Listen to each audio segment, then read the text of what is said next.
बहुत दिक्कत है भैया, बहुत दिक्कत। पेट में जलन है।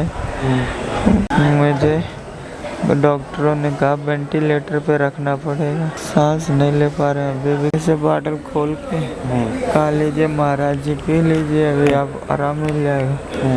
तो जैसे हम एक घोट पिए तो तीता मतलब अजीब तरीके से लगने लगा। अभी डॉक्टर बोल के गए हैं कि अभी यहाँ पाइप पड़ेगा। आपकी यात्रा का क्या होगा?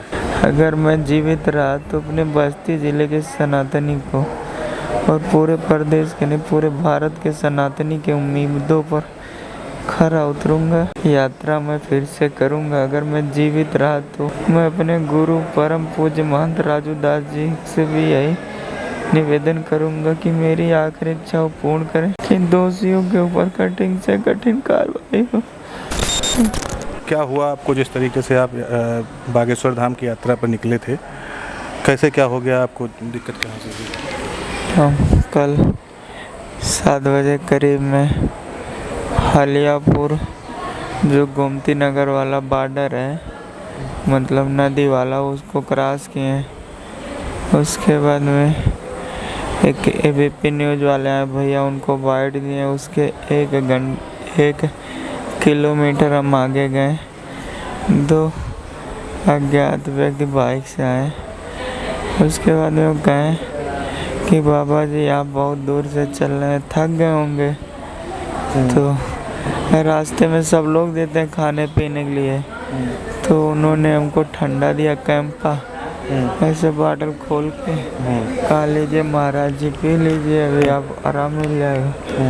तो जैसे हम एक घोट पिए तो तीता मतलब अजीब तरीके से लगने लगा। तो हम कहा भैया ये क्या? तो एक लड़का ने उतर के बाइक से पकड़ लिया, वो दूसरे से कह रहा मार इसको निकाल मार। क्या आप उसको पहचान रहे थे? नहीं, उसको नहीं पहचाने। तो कैसे आपने उसको वो कर दिया कि किसी अनजान व्यक्ति का दिया हुआ कैसे खा ले रहे थे? रास्ते में भैया जब से हम निकले तमाम लोग दिए हैं और उन्हीं के सहारे हम यात्रा कर रहे हैं। कोई पानी दे दे रहा, कोई बिस्कुट दे रहा, कोई नमकीन, कोई फल। तो हम वही जान के उनका ले लिए। तो कहें पकड़ मार मार। तब हम जीना जबकि हम भी पकड़े, चिल्लाए। तब तक हमको ढकेल दिया, हमारे घुटने में पूरा कट गया, चोट आ गया माथे पे। और उसके बाद में हम चिल्लवार मचाए तो गाड़ियाँ रुकने लगी, तो लोग भाग लिए। उसके बाद पुलिस को अवगत कराए। पुलिस ने तुरंत हमको जगदीशपुर CHC लेके आए, जहाँ डॉक्टरों ने जांच किया। उसके बाद कहा इसमें पॉइजन है, जहर पिलाया गया। कुछ देर के लिए मेरा हार्ट बीट रुक गया। तब उन्होंने यहाँ सीने में 3 इंजेक्शन ऐसे लगाया और CPR दिया। तब होश आया। उसके बाद तुरंत एम्बुलेंस से मुझे लखनऊ KGM में रेफर कर दिया। यहाँ आने के बाद मुझे डॉक्टरों ने कहा वेंटिलेटर पे रखना पड़ेगा, वेंटिलेटर। तब मुझे ICU में रखे। ICU से अभी शिफ्ट किया है, ठीक है पहले से। आप अभी रिलैक्स, आप पहले से बेहतर फील कर रहे हैं? सांस नहीं ले पा रहे हैं अभी भी, कभी कभी ऑक्सीजन लगता रहता है। और हमको कुछ दिखाई नहीं दे रहा, जैसे आँख की रोशनी को धुंधली पड़ गई है। और पेट में जलन है। बहुत दिक्कत है भैया, बहुत दिक्कत। अभी डॉक्टर बोल के गए हैं कि अभी यहाँ पाइप पड़ेगा। आपकी यात्रा का क्या होगा? अगर मैं जीवित रहा तो अपने बस्ती जिले के सनातनी को और पूरे प्रदेश के नहीं पूरे भारत के सनातनी के उम्मीदों पर खरा उतरूंगा।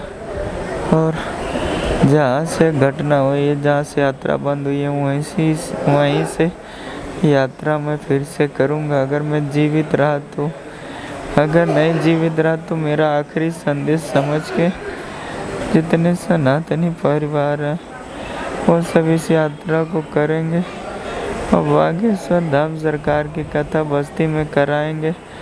मैं अपने गुरु परम पूज्य महंत राजू दास जी से भी यही निवेदन करूंगा कि मेरी आखिरी इच्छा वो पूर्ण करें। और बस्ती ज़िले के एसपी साहब और सीओ साहब से निवेदन करूंगा कि दोषियों के ऊपर कठिन से कठिन कार्रवाई हो। आप कभी बाद में नाम कुछ पता चला जिसने आपको जहर दिया है? नहीं, पुलिस जांच करे, लेकिन मैंने पुलिस को बताया है कि उसके आगे एक चौराहा पड़ता है, याद नहीं है चौराहा मुझे, लेकिन उस बाइक को मैंने देखा था। वो बाइक उल्टा साइड आके मेरे पीछे से घूम के बिना नंबर प्लेट की बाइक थी और वो यात्री छराजन बना था और कोई बिल्डिंग जो दुकान करती है वो बिल्डिंग था और 80 और 100 का बोर्ड लगा था स्पीड मीटर का। वहीं उस बाइक को मैंने देखा था, उससे वही बाइक थी, लेकिन आदमी दूसरा था। मुझे ऐसा प्रतीत हो रहा है। ठीक है। तो आप थे बस्ती के पैड़ा वाले बाबा जिनको बागेश्वर धाम यात्रा के रास्ते में इनको जहर दे दिया गया, जो इनका आरोप है कि हमें यात्रा के दौरान 2 लोग आकर के मुझे कोल्ड ड्रिंक दिए और कोल्ड ड्रिंक में इनको जहर दे दिया गया, जिससे इनकी हालत अभी नाजुक है और ये लखनऊ के KGMU गांधी वार्ड में एडमिट भी हैं और इनकी अभी यहाँ पे इलाज चल रहा है। आप देख सकते हैं इनकी हालत को, किस तरीके से ये इनकी हालत है। अभी इनको एडमिट किया गया है, 1 दिन के लिए इनको ICU में रखा गया और इनकी हालत अभी भी नाजुक बनी हुई है और ये खुद अभी बात भी नहीं कर पा रहे हैं सही तरीके से।